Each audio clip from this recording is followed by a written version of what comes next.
Good morning students, welcome back to the e-learning platform of the JS College of Commerce Wardha. आज हम लोग अपने video lecture में पूर्ति को देखेंगे। इसके पहले के वीडियो लेक्चर्स में हमने पूर्ति से रिलेटेड दो एस्पेक्ट्स देखे। इससे पहले के वीडियो लेक्चर में दो वीडियोस बन चुके हैं जो कि पूर्ति पर है। पहला हमने देखा था जिसमें हमने पूर्ति क्या है, पूर्ति को निर्धारित करने वाले घटक कौन से हैं, उस एस्पेक्ट को देखा था। उसके बाद के वीडियो लेक्चर में हमने पूर्ति के नियम को और उसके अपवाद तथा मान्यताओं को देखा। अब इसी चैप्टर का एक इम्पॉर्टेंट एस्पेक्ट है जो है पूर्ति में परिवर्तन। पूर्ति में परिवर्तन, जब हम पूर्ति में परिवर्तन की बात करते हैं तो पूर्ति में परिवर्तन, जैसा कि आपने मांग में परिवर्तन को देखा था, ठीक है। मांग में परिवर्तन में हमने देखा था मांग का विस्तार और मांग का संकुचन। उसी प्रकार से हमने देखा था मांग में वृद्धि और मांग में कमी। बिल्कुल उसी प्रकार से पूर्ति का नियम की पूर्ति की जब बात करते हैं तो पूर्ति में भी जो है ये दो एस्पेक्ट्स, पूर्ति में होने वाले जो परिवर्तन है उसमें दो एस्पेक्ट्स हम देखेंगे। पहला है पूर्ति का विस्तार और दूसरा है पूर्ति का संकुचन, और पूर्ति में वृद्धि और पूर्ति में कमी, ठीक है। तो देख लेते हैं हम लोग। जैसा देखिए, जब आप सबको मालूम है कि जो पूर्ति है या मांग है इसको निर्धारित करने वाले घटक होते हैं। सबसे इम्पोर्टेंट और महत्वपूर्ण घटक जो है वो है मूल्य, ठीक है। मूल्य के अतिरिक्त भी दूसरे घटक होते हैं जो उस चीज़ को, मांग को या फिर पूर्ति को क्या कहते हैं, निर्धारित करते हैं। तो बिल्कुल उसी तरीके से ये जो निर्धारित करने वाले घटक हैं उनके कारण भी, ठीक है, निर्धारित करने वाले घटक के कारण ही हम जो है मांग में तथा पूर्ति में परिवर्तन को देखते हैं, ठीक है। चलिए अभी हम जो है पूर्ति से डील करने वाले हैं, पूर्ति को देखने वाले हैं, इसलिए हम पूर्ति के एस्पेक्ट्स को फोकस करेंगे। तो पहला है इसमें पूर्ति का विस्तार और पूर्ति का संकुचन। जब हम पूर्ति का विस्तार और पूर्ति के संकुचन की बात करते हैं तो ये दोनों एस्पेक्ट्स जो हैं ये किससे संबंधित है, ये मूल्यों से संबंधित है, कीमत से संबंधित है। जब मूल्यों में वृद्धि, ठीक है, और मूल्यों में कमी, इसके कारण पूर्ति जो है बढ़ रही है या पूर्ति जो है कम हो रही है, तो उसको हम जो है किससे रेफर करते हैं, उसको हम किस चीज़ क्या बोलते हैं, उसको हम बोलते हैं पूर्ति का विस्तार और पूर्ति का संकुचन, ठीक है। पूर्ति का विस्तार मूल्यों में वृद्धि के कारण जो है पूर्ति में होने वाली वृद्धि, ठीक है, और मूल्यों में कमी के कारण पूर्ति में होने वाली कमी, उसे हम कहेंगे पूर्ति का संकुचन, ठीक है। तो पूर्ति का विस्तार और पूर्ति का संकुचन, ये दोनों जो एस्पेक्ट है ये किसकी वजह से होते हैं, ये दोनों होते हैं मूल्यों की वजह से, ठीक है। मूल्यों में होने वाले परिवर्तन की वजह से हम मुख्य रूप से जो है ये दो एस्पेक्ट्स देखते हैं, जिसमें आपका है पूर्ति का विस्तार और पूर्ति का संकुचन, ठीक है। अब जब हम पूर्ति के विस्तार और पूर्ति के संकुचन की बात करते हैं तो इसमें जो होने वाला, इसकी वजह से जो बनने वाले वक्र हैं, तो वक्र जो है वो वैसा ही रहता है। पूर्ति का जो वक्र है बिल्कुल उसी प्रकार से होता है, उसमें किसी प्रकार का कोई खास परिवर्तन देखने को नहीं मिलता। सिर्फ उसका जो है डायरेक्शंस वही रहती हैं, लेकिन उसमें आप जो है थोड़ा बहुत उतार चढ़ाव देखते हैं। कोई सेपरेट वक्र जो है वहाँ पर बनता नहीं है, दूसरा वक्र बनता नहीं है। चलिए देख लेते हैं। ये जैसा कि आपका पूर्ति के विस्तार की बात करते हैं, पूर्ति का विस्तार क्या है आपका, मूल्यों में वृद्धि के कारण पूर्ति में होने वाली वृद्धि, ठीक है। ये देखिए P1 is the original price, P1 जो है ओरिजिनल प्राइस है, ठीक है। प्राइस जो है बढ़ गए, P1 से P2 हो गए, प्राइस जो है P1 से P2 पर हो गए, तो उस वक्त क्या हुआ, आपकी जो क्वांटिटी सप्लाइड है, ठीक है, पूर्ति की जो मात्रा है वो भी क्या हो गई, बढ़ गई, और ये जो है QS1 से QS2 हो गई, क्वांटिटी सप्लाइड, ओके, वो बढ़ गई। आप देखिए तो यहाँ पर जो वक्र है उसमें वक्र वही बन रहा है, कोई दूसरा एक सेपरेट वक्र बनने वाला नहीं है, लेकिन उसमें आप जो है उसको जब दर्शाते हैं तो इस प्रकार से आप उसको रिप्रेजेंट करते हैं कि उसमें जो है वो वक्र थोड़ा और ऊंचा आपका जाएगा, ठीक है, और इस प्रकार से वो चीज़ दर्शाई जाती है। उसी प्रकार से जब हम पूर्ति के संकुचन की बात करते हैं, अब संकुचन कब हो रहा है, संकुचन हो रहा है जब मूल्यों में क्या आ रही है, कमी आ रही है। क्योंकि हम ये जब पूर्ति की बात करते हैं ये हम उपभोक्ता के दृष्टिकोण से नहीं बल्कि किसके दृष्टिकोण से कर रहे हैं, एक उत्पादक तथा विक्रेता के दृष्टिकोण से कर रहे हैं। और विक्रेता जो है जब मूल्य कम हो रहे हैं तो वो वस्तु को बेचेगा नहीं, ठीक है, वो क्या करेगा, उसकी कम क्वांटिटी क्या करेगा, मार्केट में सप्लाई करेगा। तो उसी का जो है ये आपका पूर्ति के संकुचन को दर्शाने वाला वक्र है, जिसमें आप देख रहे हैं वक्र वही है, वक्र में किसी प्रकार का कोई खास चेंज नहीं है, ठीक है, सिर्फ इसमें जो आपकी दिशा है उसकी वो दिशा को यहाँ पर नीचे की ओर से दर्शाया गया है। जैसा कि आप देख सकते हैं P1 was the original price, P1 क्या था, ओरिजिनल प्राइस था। अब प्राइस जो है P1 से कहाँ पर पहुँच गया, P2 पहुँच गया, ठीक है, P2 पहुँच गया, प्राइस में क्या आई, कमी आई, प्राइस में कमी की वजह से आपकी सप्लाई भी क्या हो गई, कम हो गई। ये जो है QS1 से QS2 तक कर पहुँच गई, ठीक है। तो ये जो एस्पेक्ट्स है इसे हम पूर्ति का विस्तार और पूर्ति का संकुचन कहते हैं, ठीक है। ये दोनों एस्पेक्ट किसकी वजह से हो रहे हैं, ये दोनों चीज़ें जो है वो मूल्यों में होने वाले परिवर्तन की वजह से हो रही है, मूल्यों में वृद्धि और मूल्यों में कमी। इसके कारण मूल्यों में वृद्धि के कारण पूर्ति का विस्तार होता है, मूल्यों में कमी के कारण पूर्ति का संकुचन होता है। मूल्यों के अतिरिक्त दूसरे और भी घटक हैं जो पूर्ति को निर्धारित करते हैं, जिसमें क्या है, आपका कॉस्ट ऑफ प्रोडक्शन है, ठीक है, आपका उत्पादन का जो व्यय है वो है।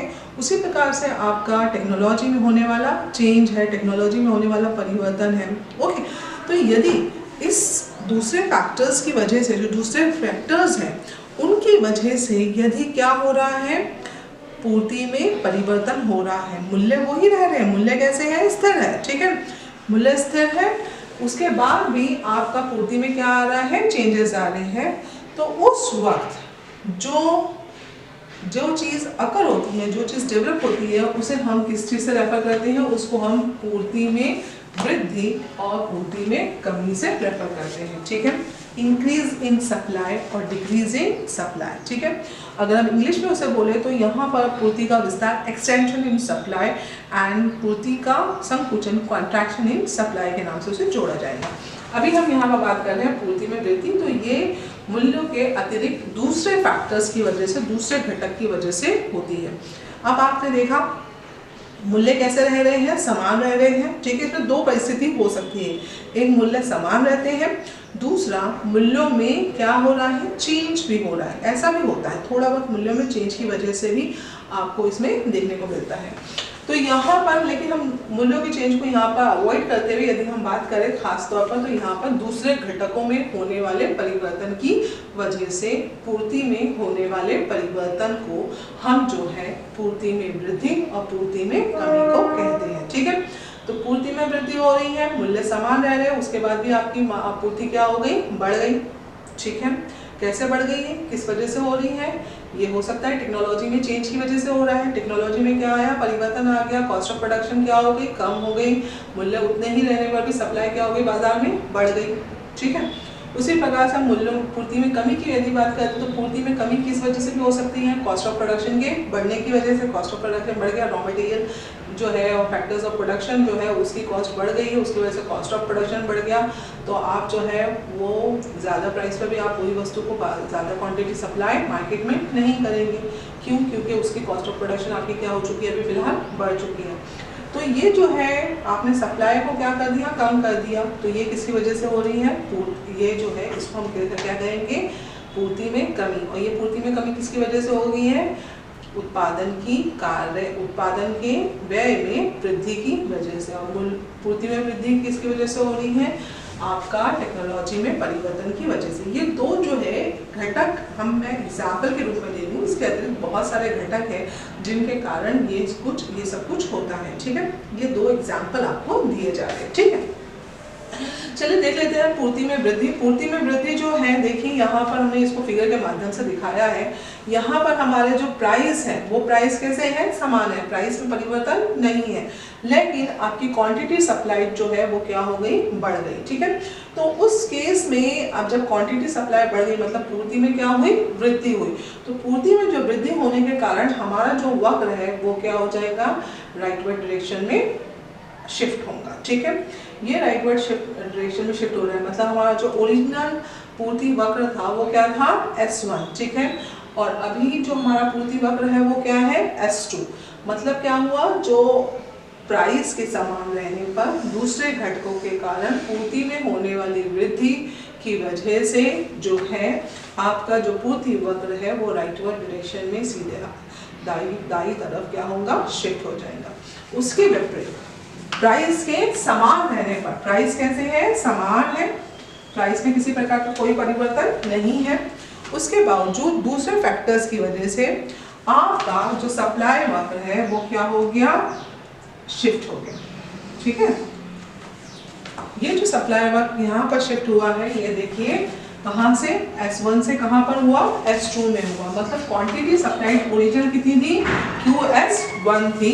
अब क्वांटिटी सप्लाइड जो नहीं है वो क्या है, QS2 है। मतलब आपकी जो क्वांटिटी सप्लाइड है वो क्या हो गई, कम हो गई। ओके, मूल्यों में स्थिरता है, मूल्य वैसे ही है, लेकिन दूसरे फैक्टर्स के कारण, दूसरे घटकों के कारण आपकी जो क्वांटिटी सप्लाइड है वो क्या हो गई, कम हो गई।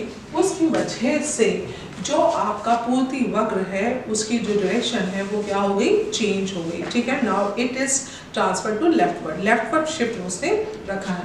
तो ये चीज जो है इसको हम कहते हैं पूर्ति में कमी। ठीक है, इसको क्या कह रहे हैं पूर्ति में कमी, जो किसकी वजह से हो रही है, मूल्यों के अतिरिक्त दूसरे घटकों के कारण।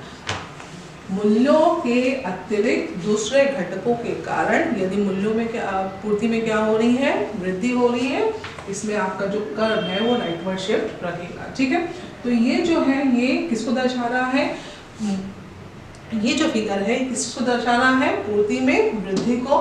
और ये जो वक्र है, ठीक है, अगर हम ए और बी की बात करें, ठीक है, तो बी जो आपका फिगर है वो किस चीज को दर्शा रहा है, पूर्ति में कमी को। ठीक है, उसी प्रकार से ये आपका जो ए वक्र है ये किसको दर्शा रहा है, पूर्ति के विस्तार को।